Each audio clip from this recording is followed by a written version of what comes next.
Bienvenue à cette émission « Pourquoi conserver des archives au diocèse ?» Mais c'est quoi des archives?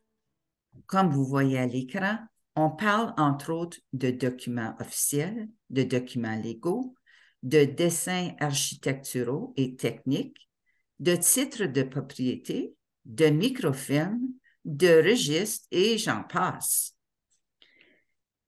Les membres de l'équipe responsable pour les archives au Centre diocésain vous expliqueront brièvement leur travail dans cette émission. Ce travail minutieux et de longue haleine nous assure que l'histoire de notre foi est bien conservée au diocèse de Sault-Sainte-Marie. Commençons la tournée, filmée par notre caméraman, l'animateur et un membre de l'équipe diocésaine, Père J.P. Jolicoeur.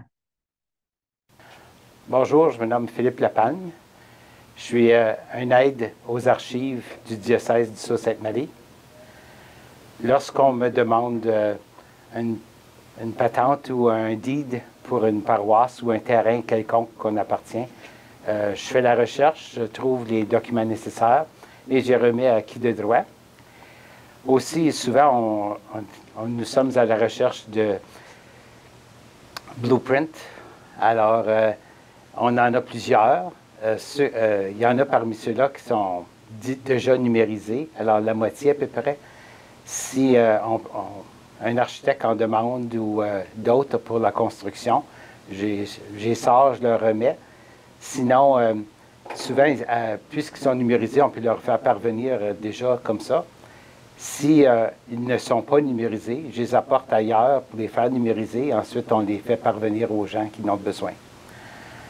En plus de ça, aux archives, il y a plusieurs documents, photos, etc., que certaines personnes recherchent.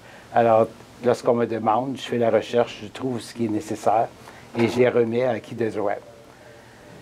Comme c'est là, nous sommes dans un gros projet de numériser tous les registres de baptême, confirmation, décès, etc., de chacune des paroisses. Alors, on s'est occupé d'appeler les paroisses, essayer d'avoir les registres. Certains temps, on doit aller les chercher, et d'autres temps, les retourner. Une fois qu'on les a, Marjolaine prend charge des registres, elle en fait la numérisation. Elle me les remet sur une puce. Moi, je vérifie le tout. Et puis, on fait les corrections nécessaires. S'il manque des pages, etc., c'est ajouté.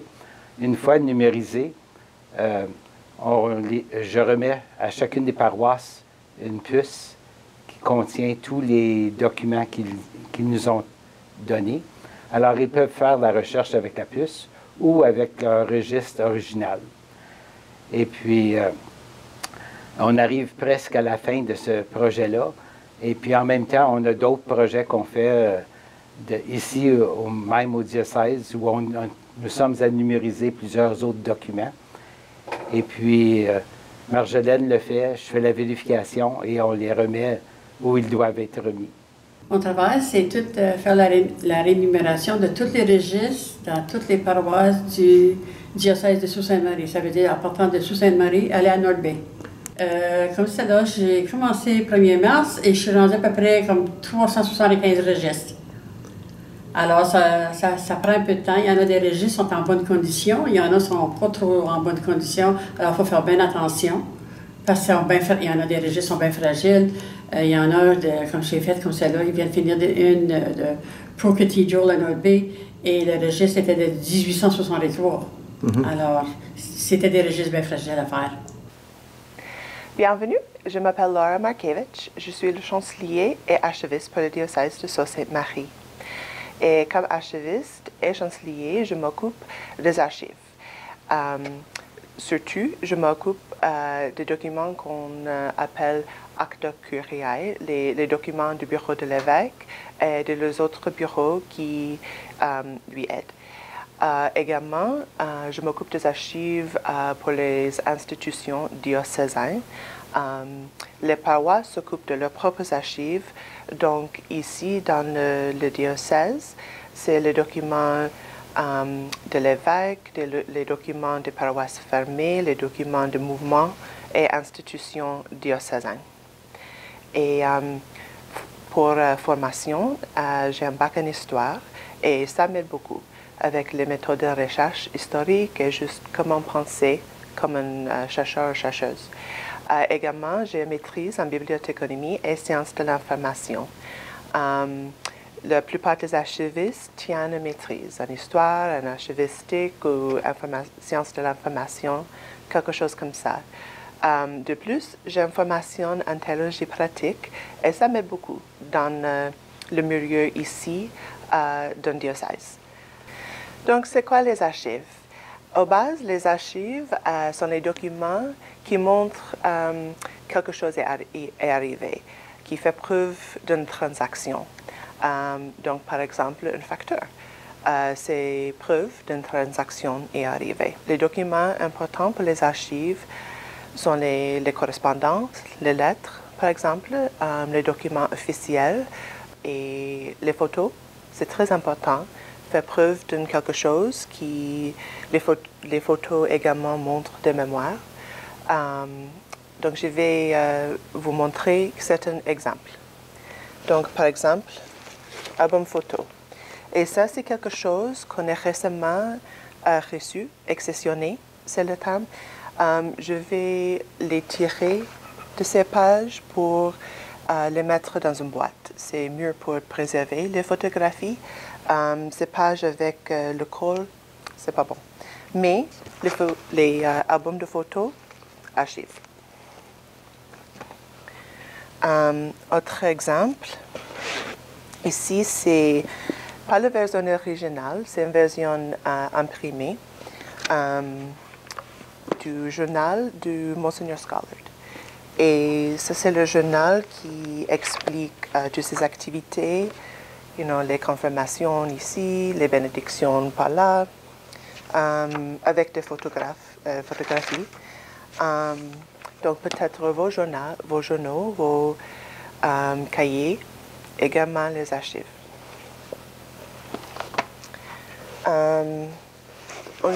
Une chose que je m'occupe comme chancelier, c'est les actes curiae.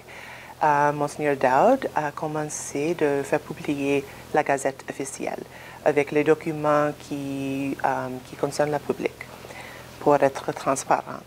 Et chaque année, on fait un livre avec les gazettes. Et donc ici, c'est notre premier tome avec 2020 et 2021. Et ça, c'est dans notre archive. Quelque chose de très important, les titres de propriété, les documents légaux, c'est les archives. Et les archives très importantes. Ici, dans les archives diocésaines, on a les titres de propriété pour les institutions diocésaines, comme les paroisses, comme les autres propriétés qu'on a comme diocèse. Également, concernant les paroisses, les décrets de direction canonique. Ici, c'est un dossier des décrets fait par Monseigneur Dinghen. Et ces décrets sont les décrets qui pour ériger une paroisse. Et une paroisse n'est pas le bâtiment, ce n'est pas l'église, l'édifice, c'est nous, la communauté, mais il y a un territoire qui s'appartient à la communauté. Et les décrets de direction d'une paroisse, c'est très important pour délimiter les limites. Par exemple, où la paroisse est l'évêque qui le fait, et c'est des documents qu'on conserve précisément. Ici, dans ce tiroir, c'est les bobins de microfilm des registres paroissiaux. Et le microfilm, c'est maintenant, bien sûr, on s'occupe de numérisation, mais le papier et le microfilm restent beaucoup plus longtemps que les médias numériques. Et donc, on les conserve pour avoir des backups. Ici, on a par exemple photos des prêtres. Donc, c'est Priest of the Diocese of Sault Ste. Marie, en 1930. Le contexte est très important pour les archives car avec un livre, c'est un colis entier. Avec les archives prennent sens, fait de sens seulement en contexte avec tout le monde. Et on ne classe pas par sujet, mais par provenance. Qui a créé le document, le bureau ou la personne qui a créé. Donc, on a le fonds d'archives de l'évêque, de Monseigneur Dow, de Monseigneur Damphousse. Ici, dans les archives dites historiques, c'est un peu plus par sujet, mais la série est par sujet. Le fonds d'archives est institution diocésaine. Ça, c'est comment on organise les archives. Ici, des photo-albums de certaines paroisses fermées, les vases sacrés, les portraits de l'évêque et d'autres portraits d'objets d'art. Également, je m'occupe des guides aide-recherche et les bases de données, car c'est bon d'avoir des choses, mais il faut être trouvable. Et donc, je m'occupe de faire des instruments pour organiser et trouver le document. Ici sont nos dessins architecturaux, dessins techniques. Mais d'abord, pour montrer la grandeur du diocèse, c'est ici. Mais pas si grand, c'est un cadre un peu vieux, mais plus ou moins North Bay, White River. Et donc, il y a beaucoup de territoires, beaucoup de paroisses, institutions. Ici, dans tous ces tiroirs, sont les bleus, les dessins architecturaux. Et nous sommes en train de les scanner et je crois qu'on a scanné le tout, mais c'est important quand même de garder l'original. Car c'est pas nécessairement, c'est nécessairement le contenu, mais c'est pas seulement le contenu d'un document qui est important, mais le document lui-même.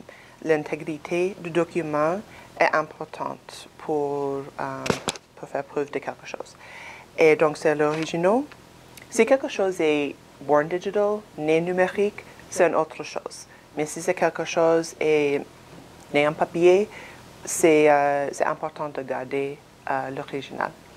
Donc, on garde tous les originaux ici. Donc, par exemple, on a ici des vrais bleus, très vieux. Et maintenant, ici, on a des artefacts. En général, les archives strictement dites ne comprennent pas les artefacts, mais souvent les archives, les repositoires tiennent des artefacts pour mieux expliquer l'histoire d'organisation.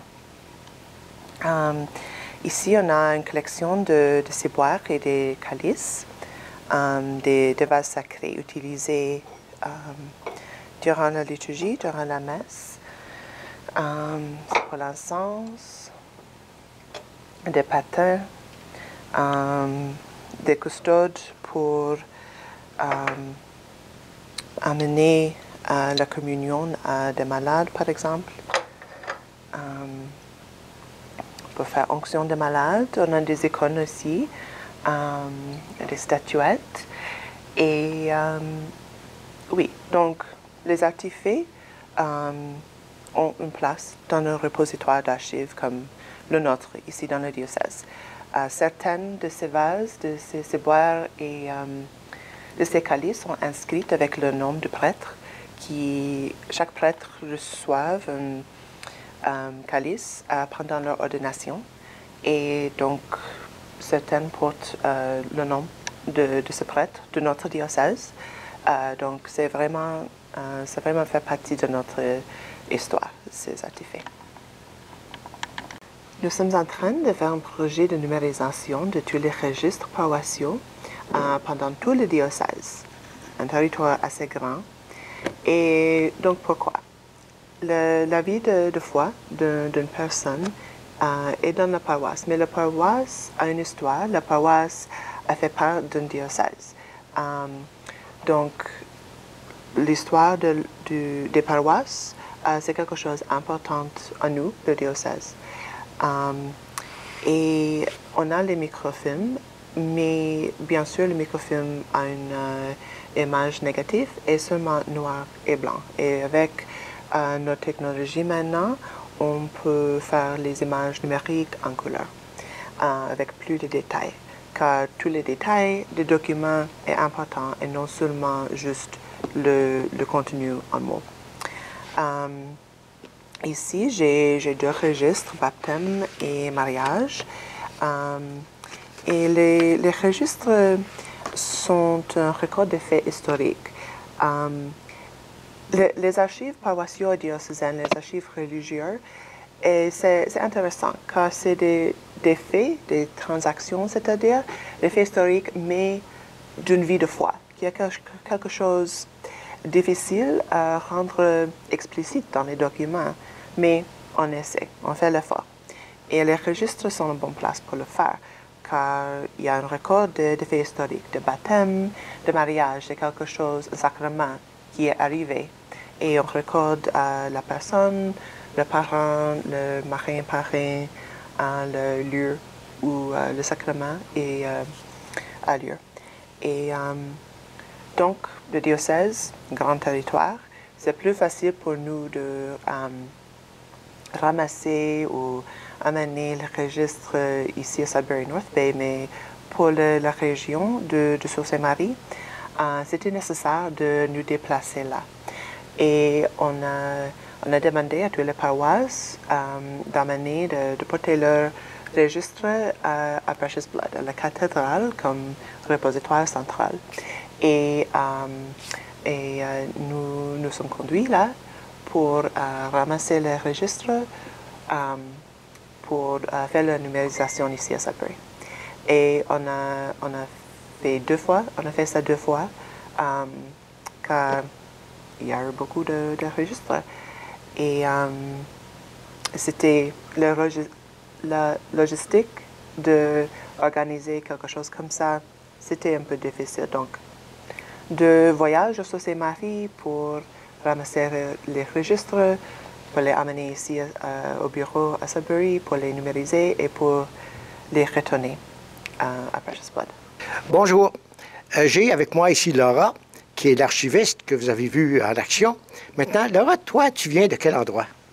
Je viens des États-Unis, de l'État de New Hampshire.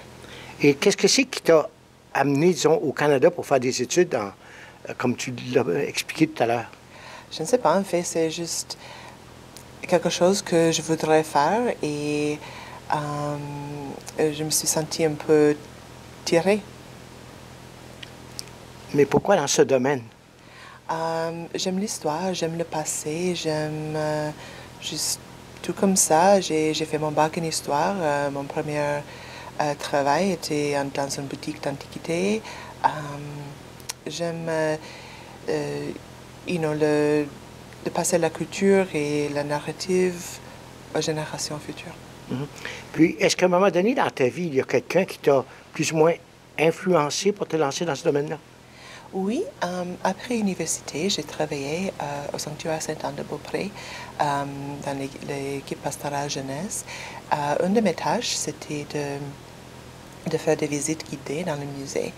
Et il y a des expositions avec, pas les lettres originales, les facsimiles, mais je me souviens, il y était une lettre de Sainte Marie de l'Incarnation qui était avec Québec, mais qui expliquait dans ses lettres à son fils tous les merveilles qui sont arrivées au sanctuaire. Et j'ai remarqué, on a ces lettres maintenant aujourd'hui car dans le passé, quelqu'un a regardé, quelqu'un a conservé, quelqu'un a décidé. C'est important de garder et de préserver aussi et de faire une exposition et nous montrer. Mm-hmm. Mais Donc, tu as quand même fait tout un trajet dans ta vie pour, disons, arriver ici, dans le diocèse de Sault-Sainte-Marie, et te lancer dans les archives. As-tu déjà pensé qu'un jour, tu serais dans le nord de l'Ontario? Non, pas du tout. Puis, finalement, tu as abouti ici à Sudbury, et tu travailles dans un diocèse qui part de Temagami, qui va jusqu'à White River. C'est plus de 800-900 kilomètres. Donc, tu apprends à découvrir tout un autre monde. C'est vraiment intéressant. Oui, il y a anglophones, francophones, les autochtones. Dans la campagne, dans la ville, je suis restée plusieurs années à Montréal. C'est bien différent. Moi, je préfère quelque chose, un endroit ici plus petit. C'est différent, l'accent, mais non, j'aime ça. C'est vraiment intéressant de rencontrer des gens de différents endroits. Mais c'est très exigeant pour toi parce que, comme tu vois, le diocèse, tu as le milieu anglophone, le milieu autochtone, le milieu francophone, et tu parles très bien français. Merci. Donc, à ce moment-là, tu as dû faire beaucoup d'efforts pour arriver à nous comprendre. Des fois, surtout si quelqu'un parle vite, des fois c'est un peu difficile. Mais c'est important pour moi de rester calme et juste, nous sommes toutes les personnes. C'est OK de faire des erreurs. Le but n'est pas être parfait, mais être compris. Mm-hmm. Puis aussi, comme archiviste, travailler dans un milieu catholique. J'aime ça beaucoup, car ça donne une plus forte signification. C'est pas seulement un travail, mais c'est presque un ministère, peut-être. C'est correct de dire ça. J'appartiens à quelque chose de plus grand de moi. J'aide les personnes avec leur foi. Lorsque j'étais au sanctuaire, Saint-Anne-de-Beaupré, c'est quelque chose que j'ai remarqué. J'aime ça beaucoup. Avec leur quotidien, leur foi de quotidien. Et ici, pas dans la même façon, mais je suis impliquée dans leur foi, dans l'église, j'aide l'évêque. Oui, il y a de faire mon travail dans le milieu catholique me donne beaucoup de significance. Parce qu'il y a toute une dimension spirituelle à laquelle tu communies. Oui. Oui, et comme j'ai dit auparavant, c'est un peu difficile des fois comment montrer quelque chose intangible. C'est pourquoi on a des documents qui montrent des faits historiques qui sont arrivés. Mais il y a toute autre dimension de mon travail ici avec des choses spirituelles, des rêves sacrés, par exemple, quoi faire avec ça, impossible de les vendre, quoi faire. Mais c'est intéressant. Parce que tu travailles dans un milieu où on garde des faits, des statistiques, des documents historiques, etc. Mais quand on parle du spirituel, on parle quand même d'une autre façon de vivre, un autre appel qu'on a.